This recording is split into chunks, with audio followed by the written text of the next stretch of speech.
Illuminated viewers, welcome to Golden Age Technology on Supreme Master Television.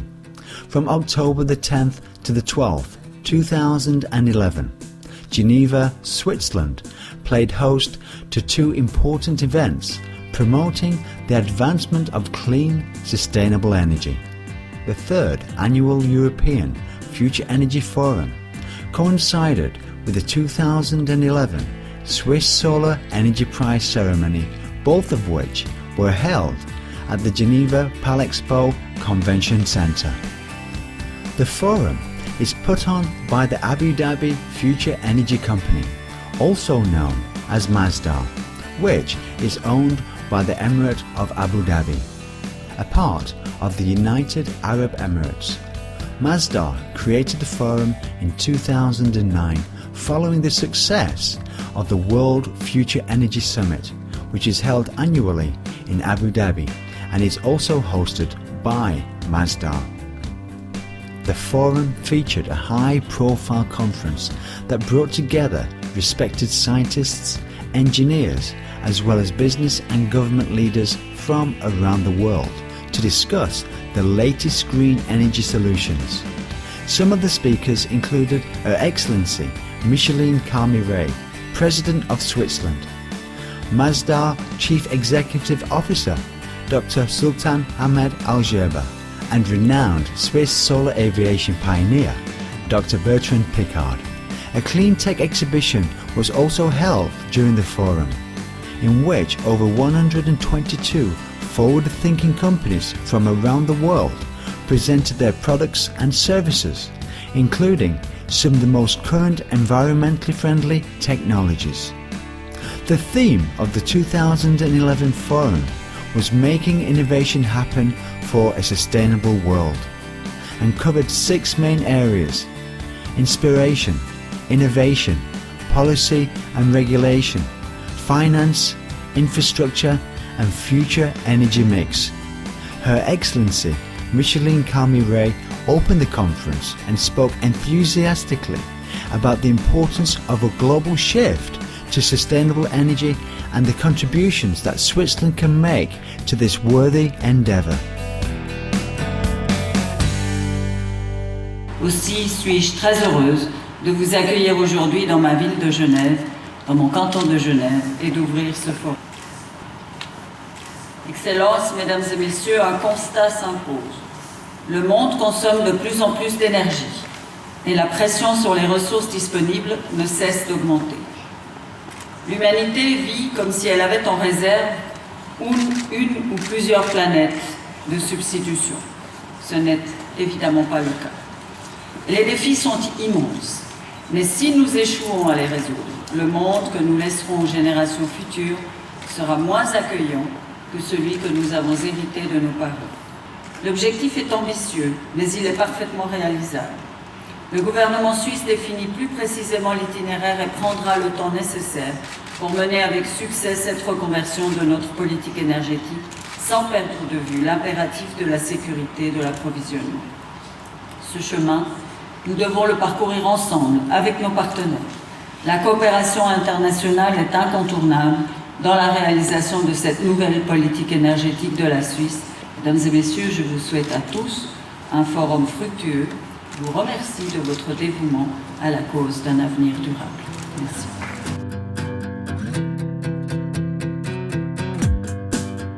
Also speaking at the conference's opening was Dr. Sultan Ahmed Al-Gerber. Between 2009 and 2010, there has been a 35% increase in global revenues from biofuels, solar, and wind energy. In Germany alone, jobs in renewable energy jumped from 94,000 in 2000 to 340,000 jobs in 2010. And an additional 850,000 were added in the field of environmental technologies. Ladies and gentlemen, we have said for some time now that we all share a responsibility and duty to shape our energy future. And that the future of our energy lies in the combined efforts of government and the private sector. Progress is being made, but there is still much to do. It is absolutely essential that we do not let economic challenges stand in the way of our efforts to address climate change and our energy needs and requirements. There will be challenges for every nation and every business. But through dialogue and partnership, I am confident that together we will be able to achieve our common goals and our common objectives. Thank you. Dr. Bertrand Piccard is a Swiss psychiatrist, pilot and internationally recognized speaker. He is a United Nations Goodwill Ambassador and founder and chairman of the Solar Impulse Project. Through the project, multiple world record-setting solar flights have been made, including the world's first 24-hour solar-powered flight. Dr. Piccard was another of the forum's opening speakers. In his address, he urged a global change to green energy to curb rising CO2 emissions worldwide. If the technologies of today, not future technologies that we still need to find, but the technologies of today, if they were massively used in our world, already today we could save 50% of the fossil energy that we consume every day, and we could produce half of the rest with renewable sources. This is a fact. Now the question is, why isn't it the case yet? Why don't we have these technologies in every building, in every house, in every light bulb, in every insulation system, in every structure of airplane, in every electronic piece? Each time I'm attending or speaking in international conferences about climate change, there is one common theme. Everybody comes and speaks about a huge problem that is extremely expensive to solve. How in the world can you motivate people if you talk about big problems that are expensive? As a medical doctor, I know that the problem is called a symptom. I know that the symptom has an origin, and the origin has a therapy. When we speak of CO2, we shouldn't speak about CO2 as the problem. We should speak about CO2 and climate change as the symptom. And now if we speak about therapies, the therapies exist. They are called clean technologies, clean tech. They are called new energy sources. We have all these technologies available. And these technologies are profitable. And all these clean tech are things the entire world needs. So if we want really to produce something useful that's going to massively support the economy and the growth of our world, we have to massively switch to these new technologies.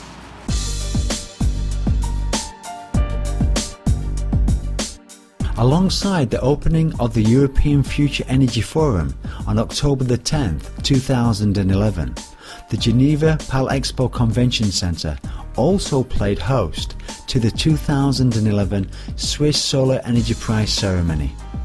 This annual presentation of various awards for advancing the field of solar power is administered by the Swiss Federal Office of Energy.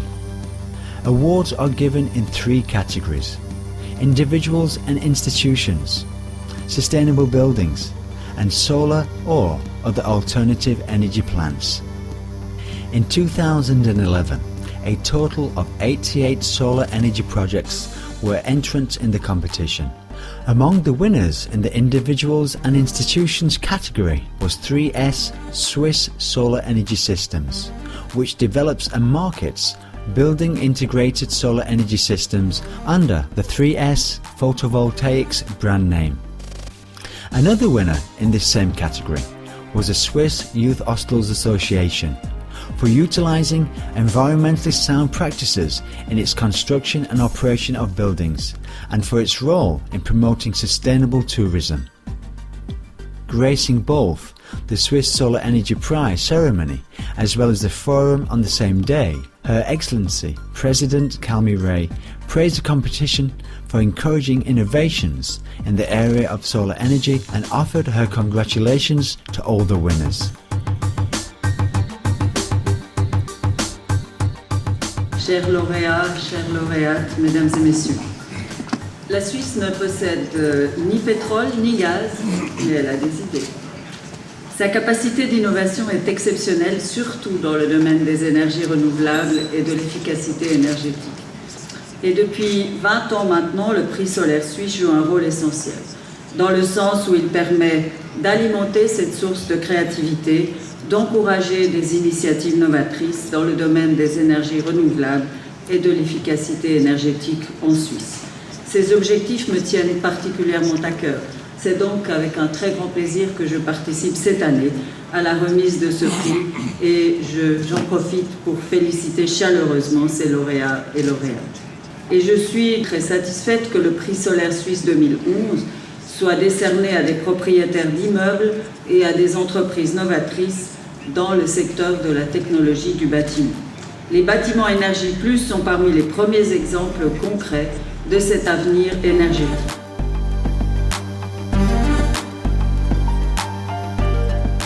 Also presented was the Norman Foster Solar Energy Award for Plus Energy Buildings, or buildings that create more energy than they consume.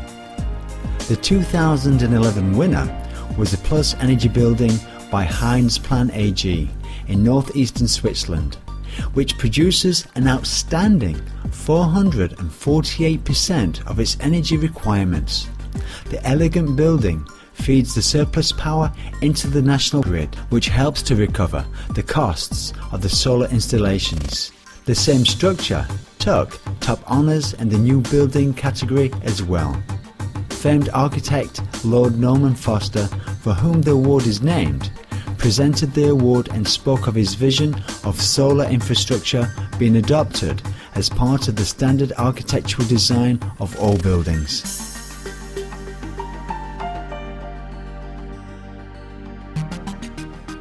October is always a significant month in the calendar because it hosts this extraordinary and very progressive and enlightened initiative. But this October is very special because on the 31st is the calculated date when, for the first time, the population of the planet goes over 7 billion. And I thought it might be just interesting to put into a wider context the significance of this solar initiative.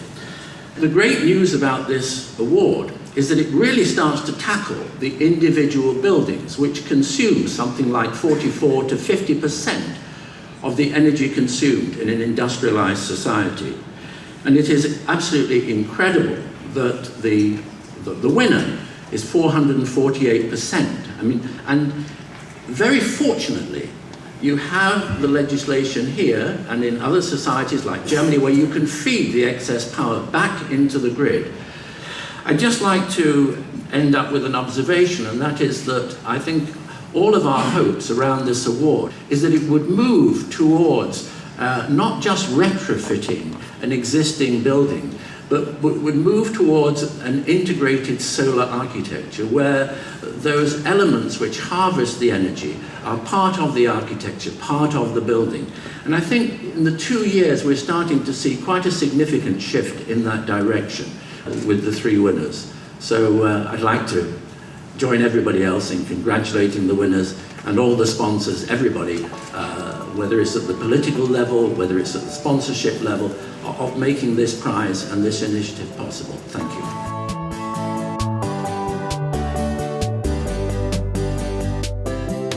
Our congratulations to all Swiss Solar Energy Prize winners, and we offer our gratitude to the Swiss Federal Office of Energy for recognising their achievements through these awards and encouraging solar power development to help create a more sustainable world.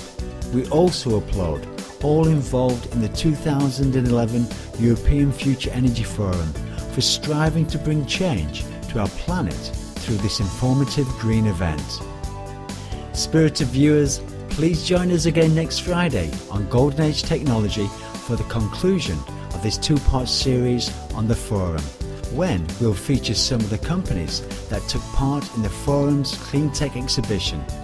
For more information on the 2011 European Future Energy Forum, please visit www.europeanfutureenergyforum.com.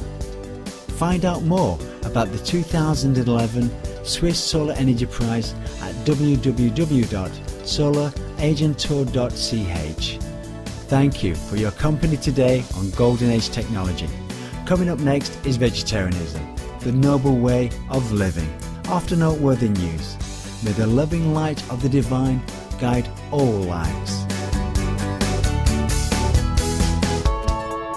For more details, please visit www.suprememastertv.com/GAT.